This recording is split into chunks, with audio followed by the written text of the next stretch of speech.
कक्षा 10वीं के सारे बच्चों को मेरा नमस्कार। बच्चों, आप लोगों की परीक्षा यानी कि 17 या 18 फरवरी से आप लोगों की मेन बोर्ड एग्जाम शुरू हो रही है। इस बीच हेतु मैं बच्चों आपको यहाँ पर हिंदी के जो ऑब्जेक्टिव प्रश्न हैं, ऑप्शनल जो हैं, ये आंसर मैं आपको इसमें रिवीजन करवा रहा हूँ। और यहाँ पर इन प्रश्नों को रिवीजन जरूर करें, ताकि आप एक या दो बार वीडियो देखेंगे तो निश्चित मानिएगा कि आपको ये आंसर बहुत ही इजी लगेंगे और आपके माइंड में सेटअप हो जाएंगे। तो देखते हैं बिना समय खर्चे हुए करे हुए यहाँ पर पहला प्रश्न है, सही विकल्प चुनकर लिखना है। पहला प्रश्न देख लो बच्चों यहाँ पर, यानी कि पहला जो प्रश्न है आपका हिंदी के पद्य साहित्य का दूसरा काल है। तो हिंदी के पद्य साहित्य का दूसरा काल क्या है, इसका आंसर आपको देखो। एक और बात है, यहाँ पर भले से आपने इसके आंसर पढ़ रखे हैं, लेकिन आप यदि इस वीडियो के माध्यम से यदि एक बार इस वीडियो को देख लेंगे स्टार्टिंग से तो एंडिंग तक, तो विश्वास मानिएगा बच्चों कि आपके लिए वो आंसर बहुत ही सरल हो जाएगा और आपके माइंड में 100% सेट होगा। हिंदी के पद्य साहित्य का दूसरा काल है, तो हिंदी के पद्य साहित्य का दूसरा काल कौन सा है, यानी कि भक्ति काल। यहाँ पर आपका ख ऑप्शन राइट हो जाएगा। आधुनिक काल का आरंभ होता है, तो आधुनिक काल का जो आरंभ होता है ना बच्चों, वो संवत 1900 से होता है, यानी कि आपका क ऑप्शन राइट होगा। तीसरा प्रश्न देखिए, छायावाद के आधार स्तंभ कवि नहीं है। छायावाद के आधार स्तंभ कवि नहीं है, तो यहाँ पर आपका राइट आंसर बन जाएगा, यानी कि सूरदास आपका राइट आंसर है। सूरदास आपका करेक्ट आंसर है। प्रयोगवाद के कवि हैं, तो प्रयोगवाद के जो कवि बनेंगे, नेक्स्ट देखते हैं प्रयोगवाद के कवि हैं। तो प्रयोगवाद के कवि यानी कि प्रश्न क्रमांक 4, तो प्रश्न क्रमांक 4 का आंसर क्या बन जाएगा बच्चों, यानी कि प्रश्न क्रमांक 4 का आंसर बन जाएगा आपका अज्ञेय, यानी कि चौथा ऑप्शन है ना, यानी कि इसका आंसर बन जाएगा आपका चौथे का ऑप्शन आपका राइट हो जाएगा। नई कविता के कवि हैं, तो नई कविता के जो कवि हैं उसका आंसर बन जाएगा आपका यहाँ पर, यानी कि रघुवीर सहाय, यानी कि ऑप्शन हमारा राइट है।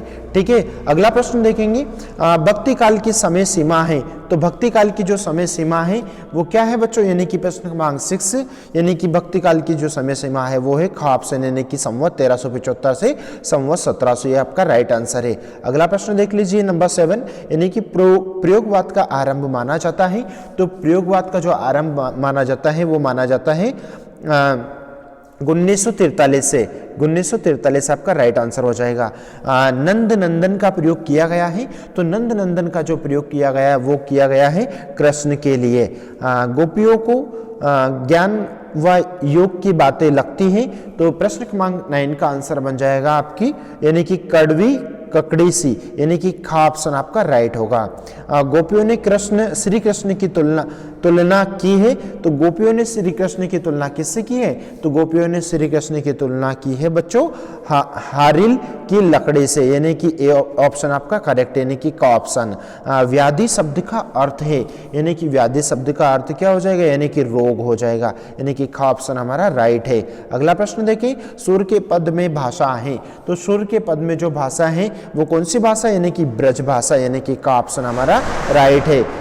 मर्यादा ना लही के माध्यम से मर्यादा की बात कही है, तो मर्यादा की बात किसने कही, तो प्रेम संबंध की, यानी कि यहाँ पर आपका ग ऑप्शन आपका राइट हो जाएगा।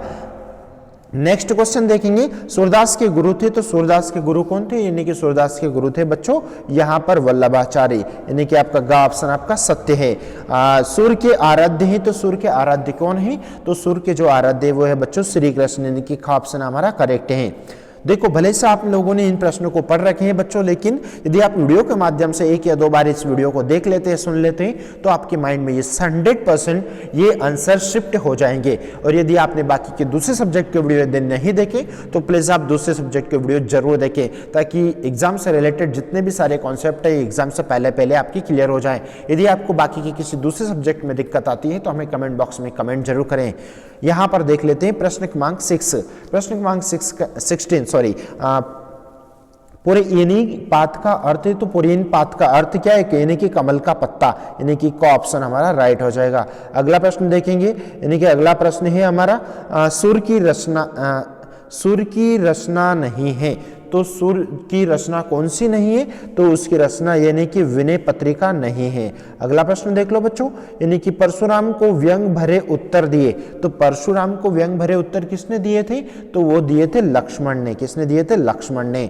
शिव धनुष के टूटने पर क्रोधित हो उठे, तो शिव जो धनुष टूटा था उस पर क्रोधित कौन हुए थे, यानी कि उस पर क्रोधित हुए थे विश्वामित्र, परशुराम। गा ऑप्शन आपका राइट हो जाएगा, परशुराम क्रोधित हुए थे। आगे देख लें बच्चों, प्रश्न क्रमांक 20, रामचरितमानस की भाषा है, तो रामचरितमानस की भाषा कौन सी है, यानी कि अवधी भाषा है। कौन सी है बच्चों, अवधी भाषा है। राम लक्ष्मण के गुरु का नाम था, तो राम लक्ष्मण के गुरु का क्या नाम था, तो राम लक्ष्मण के गुरु का नाम था बच्चों विश्वामित्र, यानी कि गा ऑप्शन हमारा राइट हो जाएगा। शस्त्रबाहु का वध किया था, तो शस्त्रबाहु का वध किसने किया था, तो शस्त्रबाहु का वध किया था बच्चों परशुराम जी ने। अगला प्रश्न देखेंगे, प्रश्न नंबर 23, कवि अपनी आत्मकथा को बता रहा है, तो कवि अपनी आत्मकथा को भोली का ऑप्शन हमारा राइट हो जाएगा। अगला प्रश्न देखें, यानी कि थके पथिक की पंथा में अलंकार है, तो थके पथिक की पंथा में अलंकार है, तो अलंकार वाला वीडियो मैंने चैनल पर डाल रखा है, यदि आपने वो नहीं देखा तो वहां जरूर देखें, आपको अलंकार वाले कॉन्सेप्ट क्लियर हो जाएंगे, यानी कि अनुप्रास अलंकार है इसमें। अगला देखेंगे, छायावाद के प्रतिनिधि कवि हैं, तो छायावाद के प्रतिनिधि कवि कौन है बच्चों, यानी कि छायावाद के प्रतिनिधि कवि है जो है जयशंकर प्रसाद, आपका ऑप्शन करेक्ट है।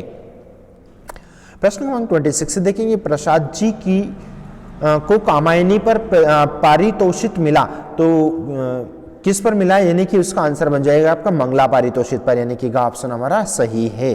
अगला देखेंगे 27, जयशंकर प्रसाद का संग्रह नहीं है, तो जयशंकर प्रसाद का संग्रह कौन नहीं है, यानी कि साय में धूप, साय में धूप, यानी कि यहाँ पर आपका गा ऑप्शन आपका करेक्ट हो जाएगा। नेक्स्ट क्वेश्चन देखें बच्चों, यानी कि 28 देखेंगे, उत्साह कविता में बादल प्रतीक है, तो उत्साह कविता में बादल किसका प्रतीक है, यानी कि बादल जो है वो क्रांति का प्रतीक है। किसका, क्रांति का, यानी कि गा ऑप्शन आपका करेक्ट है। नेक्स्ट क्वेश्चन, कवि ने बादलों को किसकी कल्पना के समान पाले हुए माना है, यानी कि 29, तो 29 का आंसर बन जाएगा आपका बाल कल्पना, यानी कि का ऑप्शन आपका सही है।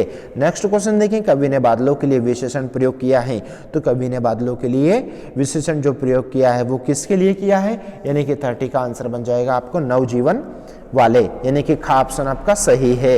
नेक्स्ट, कवि बादलों से बरसने का आह्वान कर रहा है, तो कवि बादलों से बरसने का आह्वान किससे कर रहा है, तो वो कर रहा है आकाश को घेर कर बरसने को, यानी कि आपका गा ऑप्शन आपका सही है। नेक्स्ट क्वेश्चन, कवि ने तृप्त धरा के माध्यम से संकेत किया है, तो कवि ने तृप्त धरा के माध्यम से संकेत किया, यानी कि 32 का आंसर देखेंगे बच्चों, तो इसका आंसर बन जाएगा जन सामान्य की पीड़ा, यानी कि आपका का ऑप्शन सही है। नेक्स्ट क्वेश्चन देखेंगे, है ना, यानी कि प्रश्न क्रमांक 33, तो नाश और निर्माण के रचनाकार है, तो नाश और निर्माण के रचनाकार कौन है, यानी कि नाश और निर्माण के रचनाकार है वो गिरिजा कुमार है। कौन है, गिरिजा कुमार, आपका गा ऑप्शन करेक्ट है। गिरिजा कुमार माथुर के अनुसार प्रभुता का शरण बिंब है, तो इसका आंसर बन जाएगा आपका 34, यानी कि मृग तृष्णा, मृग तृष्णा, यानी कि का ऑप्शन हमारा बिल्कुल करेक्ट है, का ऑप्शन आपका राइट हो जाएगा।